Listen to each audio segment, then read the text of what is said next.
કલ્પના કરો, તમારું 6,000નું ચલાન કપાય અને થોડા સમય પછી તમને એ જ પોલીસકર્મી હેલ્મેટ વગર બાઇક ચલાવતા જોવા મળે. પ્રયાગરાજમાંથી સામે આવેલી આ ઘટનાનો વિડીયો સોશિયલ મીડિયા પર ચર્ચામાં છે. મળતી માહિતી મુજબ એક યુવકનું ટ્રાફિક નિયમોનું ઉલ્લંઘન કરવા બદલ 6,000નું ચલાન કરવામાં આવ્યું હતું.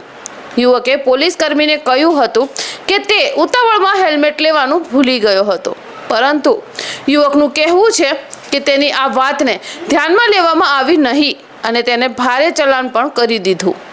હવે કહાનીમાં આવ્યો સૌથી મોટો વળાંક. ચલાન કપાયા બાદ યુવક ત્યાંથી થોડે દૂર ગયો ત્યારે તેને નજરે એ જ પોલીસકર્મી પડ્યો. યુવકે જોયું કે તે જ પોલીસકર્મી પોતે જ હેલ્મેટ વગર બાઇક ચલાવી રહ્યો છે.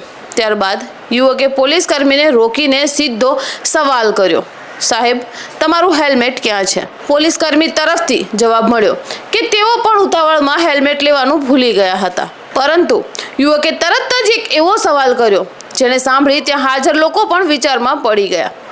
સાહેબ, મેં પણ તો તમને એ જ કહ્યું હતું કે હું પણ ઉતાવળમાં હેલ્મેટ ભૂલી ગયો હતો, તો મારું 6,000નું ચલાન કેમ? હવે સવાલ માત્ર ચલાનનો નથી.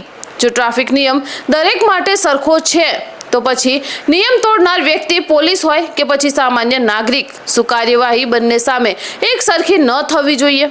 વેલ, તમને શું લાગે છે, નિયમ બધાની માટે સરખો હોવો જોઈએ કે પછી નહીં?